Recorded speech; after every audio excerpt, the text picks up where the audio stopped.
ಪ್ರಪ್ರಥಮ Malik Dinar international excellence award ಖಾಜಿ ಶೇಖುನಾ ಝೈನುಲ್ ಉಲಮಾ ಅಬ್ದುಲ್ ಹಮೀದ್ ಮುಸ್ಲಿಯಾರ್ ಮಾಣಿ ಉಸ್ತಾದರಿಗೆ. ಹೌದು, ಕನ್ನಡಿಗರಿಗೆ ಚಿರಪರಿಚಿತವಾದ ಹೆಸರು ಇದು. ಕರ್ನಾಟಕ ಸುನ್ನಿ ಜಮ್ಇಯತುಲ್ ಉಲಮಾದ ಅಧ್ಯಕ್ಷರಾಗಿ, ದಾರುಲ್ ಇರ್ಷಾದ್ ವಿದ್ಯಾಸಂಸ್ಥೆಯ ಸ್ಥಾಪಕ ಶಿಲ್ಪಿಗಳಾಗಿ, ಹಾಸನ, ಉಡುಪಿ, ಚಿಕ್ಕಮಗಳೂರು ಹಾಗೂ ದಕ್ಷಿಣ ಕನ್ನಡ ಜಿಲ್ಲಾ ಸಂಯುಕ್ತ ಖಾಜಿಯಾಗಿ ಕಾರ್ಯನಿರ್ವಹಿಸುತ್ತಿರುವ ಉಸ್ತಾದರ ಯಶಸ್ಸಿನ ಹಿಂದೆ ಹಲವು ಕಥೆಗಳಿವೆ. ಆ ಮಹಾಮನೀಷಿಯ ಜೀವನ ವೃತ್ತಾಂತವನ್ನು ಒಮ್ಮೆ ಮೆಲುಕು ಹಾಕೋಣ. 1945 ಮೇ ತಿಂಗಳ ಒಂದು ಶುಕ್ರವಾರದ ಸುಪ್ರಭಾತದ ವೇಳೆ ಪೆರುವಾಯಿ ಮುಹಿದ್ದೀನರ ಪುತ್ರಿ ಆಸಿಯಮ್ಮ ಬಂಟ್ವಾಳ ಹಾಗೂ ಪರ್ತಿಪಾಡಿ ಅಬ್ದುಲ್ಲಾ ಎಂಬವರ ಮಗನಾಗಿ ಜನಿಸಿದರು. ತಂದೆ ಅಬ್ದುಲ್ಲಾ ವಿದ್ವಾಂಸರಲ್ಲದಿದ್ದರು, ಮುತಅಲ್ಲಿಮರನ್ನು ಪ್ರೀತಿಸುವ ವ್ಯಕ್ತಿಯಾಗಿದ್ದರು. ಪವಿತ್ರ ತಿಂಗಳುಗಳಲ್ಲಿ ಮನೆಯಲ್ಲಿ ನಡೆಯುವ ಮೌಲಿದ್ ಕಾರ್ಯಕ್ರಮಗಳು ಮಗುವಿನ ಆಧ್ಯಾತ್ಮಿಕತೆಯ ಒಲವಿಗೆ ಕಾರಣವಾಯಿತು. ಸೈಯದ್ ಪೂಕುನಿ ತಂಗಳರ ನಿರ್ದೇಶನದಂತೆ ಮಗುವಿಗೆ ಅಬ್ದುಲ್ ಹಮೀದ್ ಎಂದು ನಾಮಕರಣ ಮಾಡಲು ಸೂಚಿಸಿ ವಿದ್ವಾಂಸನಾಗಿ ಬೆಳೆಸುವಂತೆ ಸಲಹೆ ನೀಡಿದರು. ಮಹಾನುಭಾವರ ಮಾತಿನ ಅನ್ವರ್ಥವಂತೆ ಅವರು ಮುಂದೆ ವಿದ್ವಾಂಸರಾಗಿ ಹಲವು ವಿದ್ಯಾರ್ಥಿಗಳಿಗೆ ಧಾರ್ಮಿಕ ಹಾಗೂ ಲೌಕಿಕ ವಿದ್ಯಾಭ್ಯಾಸವನ್ನು ನೀಡಿ ಎಲ್ಲರ ಮನೆ ಮಾತಾದರು. ಉಸ್ತಾದರ ವಿದ್ಯಾರ್ಥಿ ಜೀವನವು ಬಹಳ ಕಷ್ಟಗಳಿಂದ ಕೂಡಿತ್ತು. ಮನೆಯ ಪರಿಸ್ಥಿತಿ ಅಷ್ಟು ಚೆನ್ನಾಗಿರಲಿಲ್ಲ. ಶುಕ್ರವಾರ ದಿನದಂದು ಮಸೀದಿಗೆ ಮತ ಪ್ರವಚನಕ್ಕೆ ಹೋಗಿ ತಮಗೆ ಸಿಕ್ಕಿದ ಹಣದಿಂದ ಗ್ರಂಥಗಳನ್ನು ಖರೀದಿಸುತ್ತಿದ್ದರು. ಉಸ್ತಾದರ ಬಾಲ್ಯಕಾಲದ ವಿದ್ಯಾರ್ಥಿ ಜೀವನದ ಕಥೆಯೊಂದು ಹೀಗಿದೆ. ದರ್ಸಿನಿಂದ ಊರಿಗೆ ಬಂದರೆ ಹಿಂದಿರುಗಲು ತಮ್ಮ ಬಳಿ ಹಣವಿರುತ್ತಿರಲಿಲ್ಲ.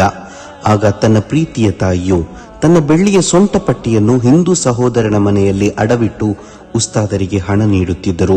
ಹೀಗೆ ಹಲವು ಬಾರಿ ಅಡವಿಟ್ಟಿದ್ದರು. ತಂದೆಯವರು ಕೂಲಿ ಕೆಲಸ ಮಾಡಿ ಬಂದ ಹಣವನ್ನು ಒಟ್ಟುಗೂಡಿಸಿ ಅದನ್ನು ಹಿಂಪಡೆಯುತ್ತಿದ್ದರು. ಆ ಸೊಂಟಪಟ್ಟಿಯು ಉಸ್ತಾದರ ಕಲಿಕೆಗಲ್ಲದೆ ಬೇರೆ ಯಾವುದಕ್ಕೂ ಅಡವಿರಲಿಲ್ಲ ಎಂಬುದು ಗಮನಾರ್ಹ ಸಂಗತಿ. ಉತ್ತಮ ವಾತಾವರಣದಲ್ಲಿ ತಾಯಿ ಮಗನನ್ನು ಬೆಳೆಸುತ್ತಾರೆ. ಬಳಿಕ ಮಾಣಿ ಸರ್ಕಾರಿ ಶಾಲೆಗೆ ಸೇರಿಸಲಾಯಿತು. ಆಗ ಮಾಣಿಯ ಆಸುಪಾಸಿನಲ್ಲಿ ಮದ್ರಸಾ ಇರಲಿಲ್ಲ. ಶಾಲಾ ರಜಾ ದಿನಗಳಲ್ಲಿ ಸೂರಿಕುಮೇರು ಮಸೀದಿಯ ಅಧ್ಯಾಪಕರಾಗಿದ್ದ ಬೋಳಂತೂರು ಅಬ್ದುಲ್ಲಾ ಮುಸ್ಲಿಯಾರರ ಬಳಿ ಕಲಿಯುತ್ತಿದ್ದರು. ಧಾರ್ಮಿಕ ವಿದ್ಯಾಭ್ಯಾಸದಲ್ಲಿ ತುಂಬು ಉತ್ಸಾಹವನ್ನು ಕಂಡು ಶಿಷ್ಯನನ್ನು 7ನೇ ತರಗತಿಯ ಬಳಿಕ ಮನೆಯಿಂದ 6-7 ಕಿಲೋಮೀಟರ್ ದೂರವಿರುವ ಮಿತ್ತೂರಿನ ಹಳೆ ಜುಮಾ ಮಸೀದಿಯ ಅಧೀನದಲ್ಲಿದ್ದ ನೂರುಲ್ ಇಸ್ಲಾಂ ಮದ್ರಸಾಗೆ ಸೇರಿಸಿದರು. ಅಂದು ಅಬ್ಬು ಮುಕ್ರಿಕಾ ಎಂಬ ನಾಮದಿಂದ ಹೆಸರುವಾಸಿಯಾಗಿದ್ದ ಮರ್ಹೂಮ್ ಕೋಯಮ್ಮ ಹಾಜಿಯವರ ಬಳಿ ಕಲಿಕೆ ಆರಂಭಿಸಿದರು. ನೂರುಲ್ ಇಸ್ಲಾಮಿನಲ್ಲಿ 2 ವರ್ಷ ಪಠಣ ಪೂರ್ತಿಗೊಳಿಸಿ ಅಶ್ರತುಲ್ ಕಿತಾಬ್ ಅಂದರೆ 10 ಕಿತಾಬನ್ನು ಸಂಪೂರ್ಣವಾಗಿ ಓದಿದರು. ಮಿತ್ತೂರಿನ ಕಲಿಕೆಯ ಬಳಿಕ ಜ್ಞಾನದ ಆಸೆ ತೀರಿಸಲು ಮುಂದೆ ಮಂಜನಾಡಿ ಸಿಪಿ ಮುಹಮ್ಮದ್ ಕುಂಜಿ ಉಸ್ತಾದರ ಬಳಿ ತೆರಳಿದರು. ಆಗ ಮಾಣಿ ಉಸ್ತಾದರು 16ರ ಬಾಲಕ. ಸಿಪಿ ಉಸ್ತಾದರ ಬುಸ್ತಾನುಲ್ ಉಲೂಮ್ ದರ್ಸಿನಲ್ಲಿ ಫತ್ಹುಲ್ ಮುঈನ್ ಹಾಗೂ ಅರಬ್ಬಿ ವ್ಯಾಕರಣ ಸೇರಿದಂತೆ ಹಲವು ಗ್ರಂಥಗಳನ್ನು ಅಧ್ಯಯನ ಮಾಡಿದರು. ಉಸ್ತಾದರ ತಂದೆಯವರ ವಿಯೋಗದ ಕಾರಣದಿಂದಾಗಿ ಮಂಚನಾಡಿಯಲ್ಲಿ 5 ವರ್ಷಗಳ ಕಾಲ ಕಲಿತು ದರ್ಸ್ ಬಿಡಬೇಕಾಯಿತು. ಮುಂದೆ ಸಜಿಪ ಉಸ್ತಾದರ ಬಳಿ ದರ್ಸ್ ಕಲಿಕೆ ಆರಂಭಿಸಿದರು. ಚರವತ್ತೂರು ಅಬ್ದುಲ್ಲಾ ಮುಸ್ಲಿಯಾರ್ ಅಲ್ಲಿನ ಮುದರ್ರಿಸ್. ಇದಕ್ಕೂ ಮುನ್ನ ಮಂಜನಾಡಿಯಲ್ಲಿ ಕಲಿಯುತ್ತಿದ್ದಾಗ ಸಜಿಪ ಉಸ್ತಾದರ ಭೇಟಿಯಿಂದ ಆಕರ್ಷಿತರಾಗಿದ್ದರು. ಅಲ್ಲಿಂದ ಸಿಪಿ ಉಸ್ತಾದರವರಿಗೆ ಪತ್ರ ಬರೆದು ತನ್ನ ಇಂಗಿತವನ್ನು ಹೇಳಿದಾಗ ಅವರು ಅದಕ್ಕೆ ಒಪ್ಪಿಗೆ ಸೂಚಿಸಿದರು. ಮಿಶ್ಕಾತುಲ್ ಮಸಾಬಿಹ್, ಜಲಾಲೈನಿ ಮೊದಲಾದ ಗ್ರಂಥಗಳನ್ನು ಸಜಿಪ ಉಸ್ತಾದರ ಬಳಿ ಅಭ್ಯಸಿಸಿದರು. ಮುಂದೆ ಮಂಗಳೂರು ಕಾಜಿಯಾಗಿದ್ದ ಕೋಟಾ ಅಬ್ದುಲ್ ಖಾದಿರ್ ಮುಸ್ಲಿಯಾರರ ಬಳಿ ದರ್ಸ್ ಮುಂದುವರಿಸಿದರು. ಅವರ ಬಳಿ ಮುಖ್ತಸರ್, ಶರಹುತ್ ತಹದೀಬ್, ಮಹಲ್ಲಿ ಎಂಬ ಗ್ರಂಥಗಳನ್ನು ಅಭ್ಯಸಿಸಿದರು. ಅಲ್ಲಿ 2 ವರ್ಷಗಳ ಕಾಲ ಕಲಿತು ಉಳ್ಳಾಲಕ್ಕೆ ಬಂದು ಶೇಖುನಾ ತಾಜುಲ್ ಉಲಮಾ ಉಳ್ಳಾಲ ತಂಗಳರ ಬಳಿ ಕಲಿಕೆ ಆರಂಭಿಸಿದರು. 3 ವರ್ಷಗಳ ಕಾಲದ ಅಧ್ಯಯನದಲ್ಲಿ ಬೈಲಾವಿ, ಮುಲ್ಲಾ ಹಸನ್ ಸೇರಿದ ಬೃಹತ್ ಗ್ರಂಥಗಳನ್ನು ಓದಿಕೊಂಡರು. ಉಸ್ತಾದರು ಉಳ್ಳಾಲದಲ್ಲಿ ಕಲಿಯುವ ಹೊತ್ತಿಗೆ ಹುದ್ದೆಯನ್ನು ವಹಿಸಿಕೊಂಡಿದ್ದರು. ಮನೆಯಲ್ಲಿನ ಬಡತನದ ಕಾರಣ ತಾಜುಲ್ ಉಲಮಾರ ಒಪ್ಪಿಗೆಯ ಮೇರೆಗೆ ಬಜಾಲ್ ಎಂಬಲ್ಲಿ ಖತೀಬಾಗಿ ಸೇವೆ ಸಲ್ಲಿಸಿದರು. ಶೇಖುನಾ ಉಸ್ತಾದರ ಮನೆಯನ್ನು ದುರಸ್ತಿ ಮಾಡಲು ಜನರು ಮುಂದೆ ಬಂದರು. ಮನೆಗೆ ಬೇಕಾದ ಪಕ್ಕಾಸನ್ನು ಹಿಂದೂ ಸಹೋದರನೊಬ್ಬನು ಕೊಟ್ಟು ಸಹಕಾರವಿಟ್ಟಿದ್ದನು. ಮುಂದೆ ತಾಜುಲ್ ಉಲಮಾರ ನಿರ್ದೇಶನದಂತೆ ಉತ್ತರ ಪ್ರದೇಶದ ದಾರುಲ್ ಉಲೂಮ್ ದರ್ಸಿಗೆ 1969ರಲ್ಲಿ ಸೇರಿ ಅಲ್ ಕಾಸಿಮಿ ಪದವಿ ಪಡೆದರು. ಉಸ್ತಾದರ ವೃತ್ತಿ ಜೀವನ ಆಲಟ್ಕದಲ್ಲಿ ಮುಂದುವರಿಯಿತು. ಶೇಖುನಾ ಉಸ್ತಾದರು ಸೂರಿಂಜೆಯಲ್ಲಿ 2 ವರ್ಷವಾಗುವ ವೇಳೆ ತಾಯಿಯ ಆರೋಗ್ಯ ಹದಗೆಟ್ಟ ಕಾರಣ ತಾಯಿಯ ಆರೈಕೆ ಮಾಡಬೇಕಾದ್ದರಿಂದ ಮನೆಯ ಸಮೀಪದಲ್ಲೇ ದರ್ಸ್ ಆರಂಭಿಸುವ ತೀರ್ಮಾನಕ್ಕೆ ಬಂದರು. ಅಲ್ಲಿ ತಾಜುಲ್ ಫಕಹ ಶೇಖುನಾ ಬೇಕಲ್ ಉಸ್ತಾದರನ್ನು ನೇಮಿಸಿ ಮನೆ ಸಮೀಪದ ಪಾಣೆಮಂಗಳೂರಿನ ಆಲಡ್ಕ ಮಸೀದಿಯಲ್ಲಿ ದರ್ಸ್ ನಡೆಸಿದರು. ಇಲ್ಲಿ ಉಸ್ತಾದರು 2 ವರ್ಷಗಳ ಕಾಲ ದರ್ಸ್ ನಡೆಸಿದರು. ಆಲಡ್ಕದಲ್ಲಿ ವೃತ್ತಿ ಜೀವನ ಮುಗಿಸಿ ಶೇಖುನಾ ಉಸ್ತಾದರು ಕೆಲವು ಕಾರಣಾಂತರಗಳಿಂದ ಪಾಣೆಮಂಗಳೂರನ್ನು ಬಿಟ್ಟು ಕಾಸರಗೋಡು ಜಿಲ್ಲೆಯ ಮಚ್ಚಂಪಾಡಿಗೆ ತೆರಳಿದರು. ಅಲ್ಲಿಯೂ ಶೇಖುನಾ ತಾಜುಲ್ ಉಲಮಾ ದರ್ಸ್ ಉದ್ಘಾಟಿಸಿಕೊಟ್ಟರು. ಸುದೀರ್ಘ ಕಾಲು ಶತಮಾನಗಳ ಕಾಲ ಮಚ್ಚಂಪಾಡಿಯಲ್ಲಿ ಅಧ್ಯಾಪನ ನಡೆಸಿ ಊರ ಜನತೆಯ ಪ್ರೀತಿಗೆ ಪಾತ್ರರಾದ ಉಸ್ತಾದರು ಮಚ್ಚಂಪಾಡಿ ಉಸ್ತಾದಿ ಎಂದು ಸುಪರಿಚಿತರಾದರು. ಇಂದಿಗೂ ಅವರು ಹಲವರ ಬಾಯಿಯಲ್ಲಿ ಮಚ್ಚಂಪಾಡಿ ಉಸ್ತಾದಿ ಎಂದೇ ಕರೆಸಿಕೊಂಡಿದ್ದಾರೆ. ಉಸ್ತಾದರು ಮಚ್ಚಂಪಾಡಿಯಿಂದ ಶುಕ್ರವಾರ ಜುಮಾಅದ ಬಳಿಕ ಮನೆಗೆ ಬಂದರೆ ಮರುದಿನ ಬೆಳಿಗ್ಗಿನ ದರ್ಸ್ಗೆ ತಲುಪುತ್ತಿದ್ದರು. ಹೊಸಂಗಡಿಯಿಂದ ಮಚ್ಚಂಪಾಡಿಗೆ 3 ಕಿಲೋಮೀಟರ್ ನಡೆದುಕೊಂಡು ಒಬ್ಬರೇ ಹೋಗಿ ಬರುತ್ತಿದ್ದರು. ಯಾರೊಬ್ಬರ ಸಹಾಯವನ್ನು ಉಸ್ತಾದರು ಆಶ್ರಯಿಸಿರಲಿಲ್ಲ. ಸಮೀಪದ ಕೇರಳದಲ್ಲಿ ಹಲವು ವಿದ್ಯಾಕೇಂದ್ರಗಳು ತಲೆ ಎತ್ತಿ ದಶಕಗಳು ಕಳೆದರು. ಕರ್ನಾಟಕದಲ್ಲಿ ಮಾತ್ರ ಮದ್ರಸಾ ಹಾಗೂ ಪಳ್ಳಿ ದರ್ಸಿಗೆ ಸೀಮಿತವಾಗಿದ್ದವು. ಗಣನೀಯವಾಗಿ ಹೆಚ್ಚುತ್ತಿರುವ ಲೌಕಿಕ ವ್ಯಾಮೋಹದಿಂದ ಸಾಕಷ್ಟು ವಿದ್ಯಾರ್ಥಿಗಳು ಶಾಲಾ ಕಾಲೇಜುಗಳನ್ನು ನೆಚ್ಚಿಕೊಂಡು ಧಾರ್ಮಿಕ ವಿದ್ಯಾಭ್ಯಾಸಕ್ಕೆ ಹಿಂದೇಟು ಹಾಕುತ್ತಿದ್ದರು. ಇನ್ನೊಂದೆಡೆ ಧಾರ್ಮಿಕ ಶಿಕ್ಷಣಕ್ಕೆ ಮಾತ್ರ ಒಲವು ತೋರಿ ಲೌಕಿಕ ಜ್ಞಾನ ತೀರಾ ಇಲ್ಲದೆ ನಿರ್ಲಕ್ಷ್ಯಕ್ಕೊಳಗಾಗುವ ಅಪಾಯ ಕೂಡ ಇತ್ತು. ಮತ್ತೊಂದೆಡೆ ಶಿಕ್ಷಣವೂ ಇಲ್ಲದೆ ಸೂಕ್ತ ಪೋಷಣೆಯೂ ಸಿಗದೆ ಹಲವಾರು ವಿದ್ಯಾರ್ಥಿಗಳು ಶಿಕ್ಷಣದಿಂದ ವಂಚಿತರಾಗುತ್ತಿದ್ದರು. ಇದೆಲ್ಲವನ್ನು ಮನಗಂಡ ಉಸ್ತಾದರು 1991 ಮಾರ್ಚ್ 11 ಆದಿತ್ಯವಾರ ತನ್ನ ಮನೆಯಲ್ಲಿ ನಡೆಸಿಕೊಂಡು ಬರುತ್ತಿದ್ದ ಜಲಾಲಿಯ ರಾಸಿಬಿ ಎಂಬ ಆಧ್ಯಾತ್ಮಿಕ ಮಜ್ಲಿಸ್ನಲ್ಲಿ ದಾರುಲ್ ಇರ್ಷಾದ್ಗೆ ಹೊಸ ರೂಪು ನೀಡಿ ಶೈಕ್ಷಣಿಕ ಕ್ರಾಂತಿಗೆ ಮುನ್ನುಡಿ ಬರೆದರು. ಶೇಖುನಾ ಉಸ್ತಾದರು ದಾರುಲ್ ಇರ್ಷಾದಿನ ಹುಟ್ಟಿನ ಕಥೆಯನ್ನು ಈ ರೀತಿ ಹೇಳುತ್ತಾರೆ.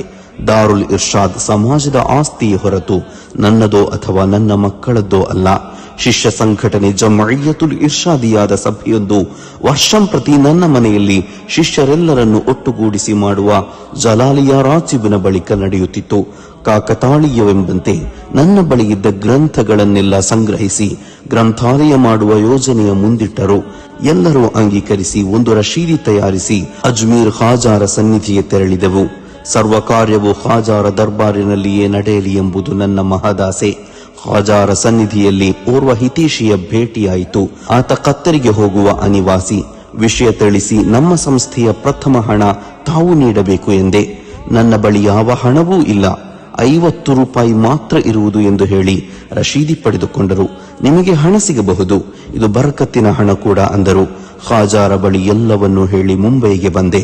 ಅಲ್ಲಿ ಸುಮಾರು 50,000ದಷ್ಟು ಹಣ ಕ್ರೋಢೀಕರಿಸಲು ಸಾಧ್ಯವಾಯಿತು ಎಂದು ಶೇಖುನಾ ತನ್ನ ನೆನಪಿನ ಬುತ್ತಿಯನ್ನು ಬಿಚ್ಚುತ್ತಾರೆ.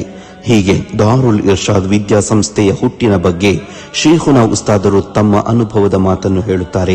ಶೇಖುನಾ ಉಸ್ತಾದರು ಮಚ್ಚಂಪಾಡಿಯಲ್ಲಿರುವ ವೇಳೆಗೆ ವಿದ್ಯಾರ್ಥಿಗಳು ರಜಾ ಸಮಯಗಳಲ್ಲಿ ಮಚ್ಚಂಪಾಡಿಯಿಂದ ಬಂದು ಶೇಖುನಾರ ಮನೆ ಬಳಿ ಇರುವ ಆಳೆತ್ತರದ ಗುಡ್ಡೆಯನ್ನು ಜೆಸಿಬಿಯ ಸಹಾಯವಿಲ್ಲದೆ ನೆಲಸಮಗೊಳಿಸಿ ಸಂಸ್ಥೆ ಸ್ಥಾಪಿಸಲು ಮುಹೂರ್ತವಿಟ್ಟರು. ಇದಕ್ಕೆ ಶೇಖುನಾರೇ ಸಾಕ್ಷಿ. ಹಲವು ಸಮಯಗಳಲ್ಲಿ ಶೇಖುನಾ ಇದನ್ನು ಸ್ಮರಿಸುತ್ತಿರುತ್ತಾರೆ.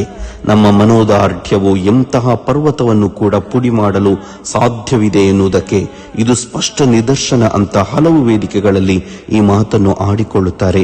ಶೇಖುನಾರ ಶಿಷ್ಯ ಸಂಘಟನೆಯಾದ ಇರ್ಷಾದು ತುಲಬಾದ ಮೊದಲ ಪದ ಸೇರಿಸಿ ದಾರುಲ್ ಇರ್ಷಾದ್ ಎಂದು ನಾಮಕರಣ ಮಾಡಲಾಯಿತು. ಸಂಸ್ಥೆಯ ಖರ್ಚಿಗೆ ಆದಾಯ ಎಂಬಂತೆ ತಿಂಗಳಿಗೆ 100 ರೂಪಾಯಿ ನೀಡುವ ಸದಸ್ಯತ್ವ ಅಭಿಯಾನಕ್ಕೆ ಶೇಖುನಾ ತಾಜುಲ್ ಉಲಮಾ ಚಾಲನೆ ನೀಡಿದರು. ಇದರ ಮೊದಲ ಸದಸ್ಯರು ಕಾಜಿ ಸಯ್ಯಿದ್ ಮುಹಮ್ಮದ್ ಉಮರುಲ್ ಫಾರೂಕ್ ಅಲ್ ಬುಖಾರಿ ಪೊಸೋಡು ತಂಗಳರಾಗಿದ್ದರು. ಮಹಾತ್ಮರ ಪಾದ ಸ್ಪರ್ಶದ ಅನುಗ್ರಹವೆಂಬಂತೆ ಬೆರಳೆಣಿಕೆಯಷ್ಟು ಮುತಾಲಿಮರಿಂದ ಪ್ರಾರಂಭಗೊಂಡ ದಾರುಲ್ ಇರ್ಷಾದ್ ಇಂದು ಅನಂತವಾಗಿ ಬೆಳೆದದ್ದು ನಿಜಕ್ಕೂ ಅದ್ಭುತ ಉದಾಹರಣೆಯಾಗಿ ನಮ್ಮ ಮುಂದಿದೆ. ಶೇಖುನಾರವರು ಔಲಿಯಾಗಳೊಂದಿಗೆ ಸದಾ ಸಂಪರ್ಕವಿಟ್ಟುಕೊಂಡಿದ್ದರು. ಅದರಲ್ಲೂ ಸಾನೂರು ಶಾಹಿ ಹಮೀದ್, ಏರ್ವಾಡಿ ಶುಹದಾಕಳು ಹಾಗೂ ಅಜ್ಮೀರ್ ಖಾಜಾರೊಂದಿಗೆ ವಿಶೇಷ ನಂಟು. ಮಿತ್ತೂರಿನಲ್ಲಿ ಸ್ಥಾಪಿಸಲ್ಪಟ್ಟ ವಿದ್ಯಾ ಸಮುಚ್ಚಯಕ್ಕೆ ಖಾಜಾ ಗರೀಬ್ ನವಾಜ್ ದಾವಾ ಕಾಲೇಜು ಎಂದು ನಾಮಕರಣ ಮಾಡಿದ್ದಾರೆ. ಅದೂ ಅಲ್ಲದೆ ಬಿಡುವಿಲ್ಲದೆ ವರ್ಷಂಪ್ರತಿ ಅಜ್ಮೀರ್ ಮೌಲಿದ್ ಹಾಗೂ ಏರ್ವಾಡಿ ಶುಹದಾ ನೇರ್ಚೆ ನಡೆದುಕೊಂಡು ಬರುತ್ತಿರುವುದು ನಿಜಕ್ಕೂ ಅದ್ಭುತ.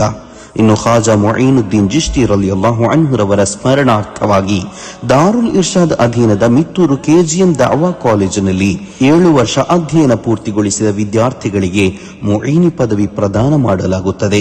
ಖಾಜಾ ಗರೀಬ್ ನವಾಜರ ಪ್ರೀತಿಯ ಪಡೆಯಲು ಅವರ ಹೆಸರನ್ನೇ ತಮ್ಮ ಶಿಷ್ಯಂದಿರಿಗೆ ನೀಡುತ್ತಾ ಬಂದಿದ್ದಾರೆ.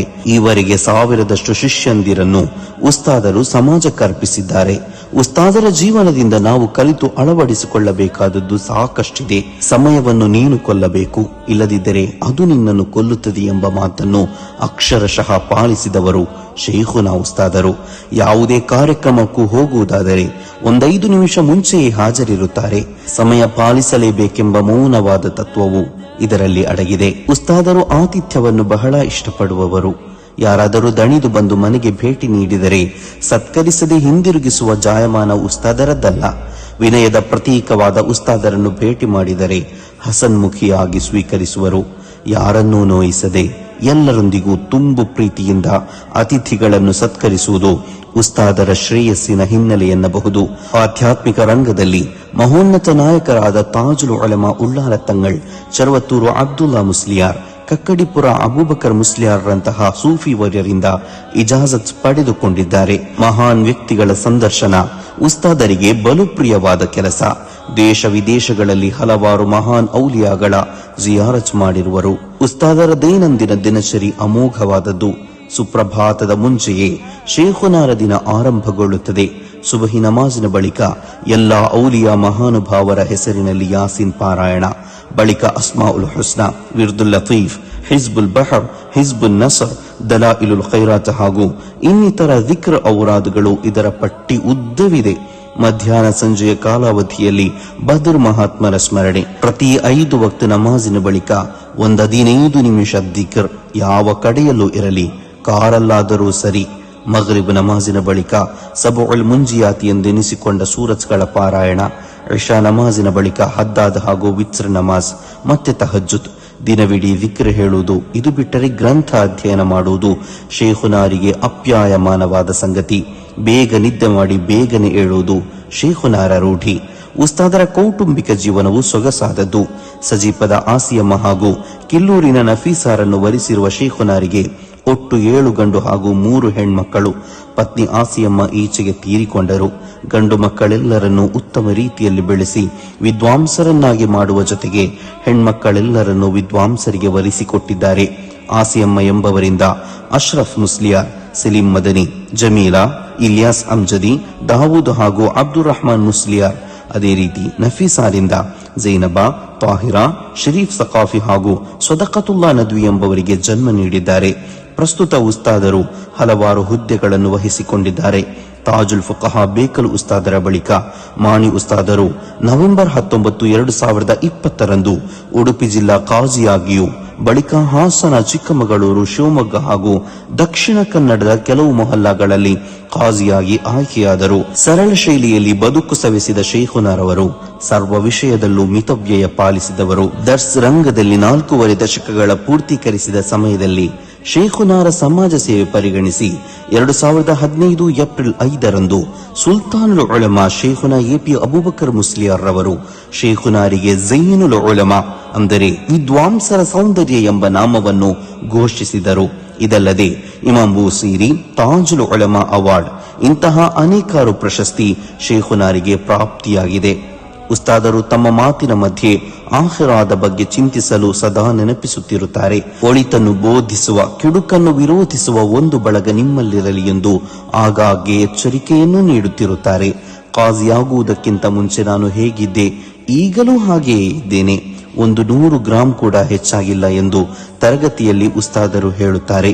ನಮ್ಮ ಜೀವನವನ್ನು ರೂಪಿಸಲು ಉಸ್ತಾದರ ಜೀವನದಲ್ಲಿ ಹಲವಾರು ಗುಣಪಾಠಗಳಿವೆ. ಕರ್ನಾಟಕ ಸುನ್ನಿ ಜಮ್ಇಯತುಲ್ ಉಲಮಾದ ಅಧ್ಯಕ್ಷರಾಗಿ, ದಾರುಲ್ ಇರ್ಷಾದಿನ ಶಿಲ್ಪಿಯಾಗಿ, ಹಾಸನ, ಉಡುಪಿ, ಚಿಕ್ಕಮಗಳೂರು ಹಾಗೂ ದಕ್ಷಿಣ ಕನ್ನಡ ಜಿಲ್ಲಾ ಸಂಯುಕ್ತ ಕಾಜಿಯಾಗಿ ಕಾರ್ಯನಿರ್ವಹಿಸುತ್ತಿದ್ದಾರೆ. ಇನ್ನಷ್ಟು ಕಾಲ ನಮಗೆ ನೇತೃತ್ವ ನೀಡಲು ಅಲ್ಲಾಹನು ಅನುಗ್ರಹಿಸಲಿ. ಇದೀಗ ಮಾಲಿಕ್ ದೀನಾರ್ ದಾವಾದರ್ಸ್ ರಂಗನಕೆರೆ ಬಾರ್ಕೂರಿನ ವತಿಯಿಂದ ನೀಡಲ್ಪಡುವ ಪ್ರಪ್ರಥಮ Malik ದೀನಾರ್ inter national excellency award ಅನ್ನು ಸ್ವೀಕರಿಸುವ ಶೇಖುನಾ ಝೈನುಲ್ ಉಲಮಾ ಮಾಣಿ ಉಸ್ತಾದರಿಗೆ ಮತ್ತೊಮ್ಮೆ ಮಗದೊಮ್ಮೆ ಹೃತ್ಪೂರ್ವಕ ಅಭಿನಂದನೆಗಳನ್ನು ಸಲ್ಲಿಸುತ್ತಿದ್ದಾರೆ.